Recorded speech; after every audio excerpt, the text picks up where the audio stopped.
Well, that was just the small stuff. If you want to really go after some big game stuff, you're going to need some basic training, a little education in what you're chasing. So let's go for a walk, find ourselves a place to sit, and we'll sit and talk about it. Just as soon as I start talking about evil, someone's going to start bringing up 1 Timothy 6:10. For the love of money is the root of all evil, or evils, which some have coveted after or lusted and have erred from straight faith. But that's a description of one kind of envy. You can have envy for power, envy for knowledge, and envy for a lot of things. The way you avoid envy, which is the root of all of the evils, and the first one, is to train your senses so you can recognize good and evil. You have to have that in place before you can really start honing down on recognizing evil, even in its subtle forms.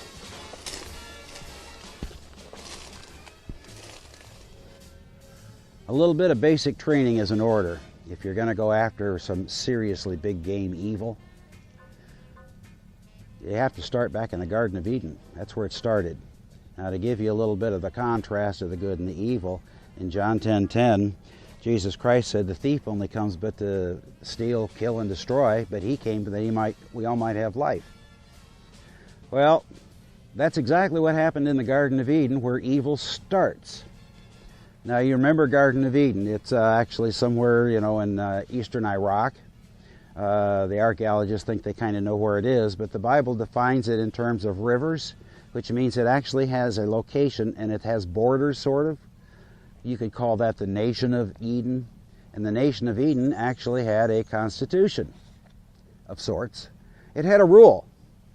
God said, here's Adam and here's Eve, here's my guy, here's my gal, and they are supposed to live here in a certain way.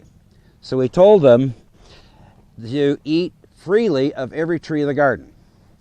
Well, the Hebrew says a little more pointedly than English does. What it meant was totally consume. The Hebrew actually says eat. Totally consume, like a fire consumes its fuel. That's what they were supposed to do. But he said of the one tree, the knowledge of good and evil, don't eat. He didn't say don't consume. He just said, don't eat. Don't even partake. Don't go there. That's off limits. Because if you do, they'll die. So disobeying God has a consequence. Serious consequence. But as we all know, along comes this subtle character called the snake in Genesis, the serpent. And it's pretty simple that Eve wasn't actually talking to a snake on the ground. It's used in Hebrew metaphor or poetry as a representation of the sneakiest and slyest, most subtle character you can imagine. That was the serpent. Or probably an angelic being in concretion that Eve and Adam were accustomed to talking to anyway. So they talked to him and he asked this question: did God really say you shouldn't eat of the tree, you can eat of all the trees of the garden? And any student recognizes that that's an exam question. That's a true and false question. Did the professor say? It's a constitutional question. It's a question about the Constitution of Eden. Did he say? And Eve doesn't get that it's a true and false question. The correct answer should have been false and corrected him. She treats it like a short answer essay. Said, oh no, we can eat of the trees of the garden. Left out the freely consume and completely consume part. It says, but of the tree of the knowledge of good and evil, you shouldn't even touch it. She added that all on her own. Was that in the original Constitution? No. It didn't say that you wouldn't be familiar with it and touch it, but you just don't participate. So then the adversary turns around and removes the consequence for disobeying God, which means now there is no consequence. It says, oh, God knows, in that day you'll not die. You're going to be like the gods. And all of a sudden we have envy. It's like, oh my gosh, we've been treated unfairly. Here, there's knowledge they have that we don't. Envy, jealousy. And that's where evil starts. So what happened? Eventually, they go into what I call the school of Lucifer. He teaches them all the little subtle techniques of how to be disobedient, how to alternate ways of doing things in what God said. That's like saying, throw away the Constitution. It's an old dead principle. We have become enlightened. Yeah, right. Well, what was the consequence? Well, Adam and Eve never had a sliver of difference between them. They never thought much about it. All of a sudden, they're making aprons, they're covering themselves up, they're hiding from God. Introduce division. Envy and jealousy leads to division. And the big game evil starts right there. And you can see it still promulgated today. Listen to politicians. Are they preaching unity? Or are they doing things like the black folk versus the white folk versus the Jews hate everybody and everybody hates the Jews? Does that sound like politicians? Yeah. Same old school of Lucifer today. So if you want to shoot down big game evil, you have really got to hone in on looking for that root of envy, class division, jealousy, all that stuff. And when you see it, you can mark those guys as, he's been to the school of Lucifer. And that's what it's really all about.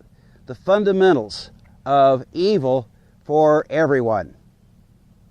Now I know all this sounds kind of crazy. Maybe you've never heard this from a pulpit or a Bible teacher or something. They probably want to be more theological. But it's obvious. You don't get knowledge from fruit. I mean, when was the last time this taught you anything? Knowledge? Good? Evil? Nah. How about try another fruit? Does this teach you? Nah. And then we have another fruit. It's an avocado. Does this teach you? Well, it might teach you a little bit. It's too big. Maybe that wasn't the original divine design. I don't know. But that stuff doesn't teach you anything. What teaches you something is just learning from someone who will teach you. In the original Constitution of Eden, God taught Adam. So how did Eve get so screwed up? I got a couple of Hebrew Bibles. They're translations from Hebrew for Jewish people. And it says Eve got tricked. Yeah, she did. How did she get tricked?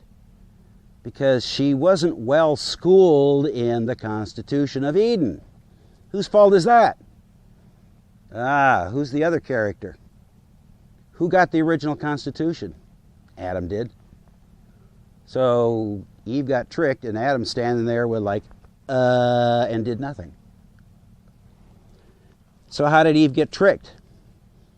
Well, just kind of twisted things a little bit, kind of misquote a little bit, and they kind of leave the door open. And, Lucifer's trying to figure out, how vulnerable is she? So, pretty vulnerable.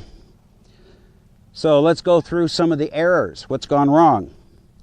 God said, eat and die. That means you've got to have some education to avoid the bad thing. You got to think it through. You got to follow it through with actions, and you got to be, the one who first gets this Constitution or the original instructions has to teach it to others. Lucifer says, nah, there's no consequence to being wrong. There's no consequence to disobedience. Take away the sin, and take away the consequence, and there is no sin. That's simple. It's not illegal to do illicit drugs because if you legalize them, then there's no sin. It's like you can't deal with the problem, so let's just say the problem doesn't exist and that solves it. Right. Class envy is one of the tricks. We already went over that briefly. But the consequences of it were that Adam and Eve got thrown out of the Garden of Eden. Now, if the archaeologists are right, they lived in a valley that got flooded. But the biblical narrative says an angel with a sword of fire, which is Hebrew imagery for the judgment of God. So what's gone wrong? What's on? Well, as a result of what happened, they went into a place that was rather inhospitable for man. It's got thorns and thistles. It's going to be hard to earn a living, you know, grow fruit and grow vegetables. Excuse me. It's going to be hard, real hard. So now we have evil embedded into the natural environment. Oh. And then we have another situation where in the Garden of Eden, Adam and Eve were totally, completely equal. But God said woman's desire is going to be to the man, and man's going to have to work his head off to take care of her. So we have a change of relationship. So they're not entirely equal. That means men, meaning males, are going to have to be responsible for the ladies. And of course, you know what happens when we get excited over the ladies. After a while, we have children. Got to be responsible for them too. So it's going to be hard times and pain, and that's the consequences. The thing you got to keep in mind is that evil is all around us, and guys, you're going to have to watch for it, and girls, I got a video for you too.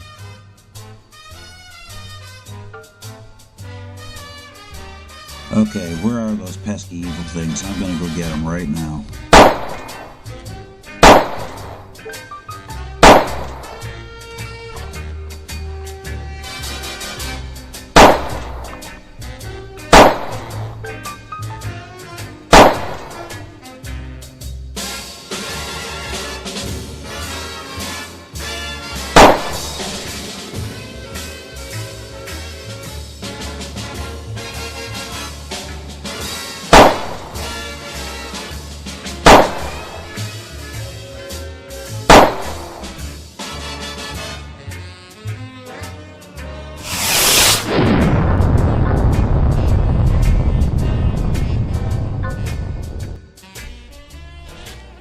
Sometimes you just gotta call for help.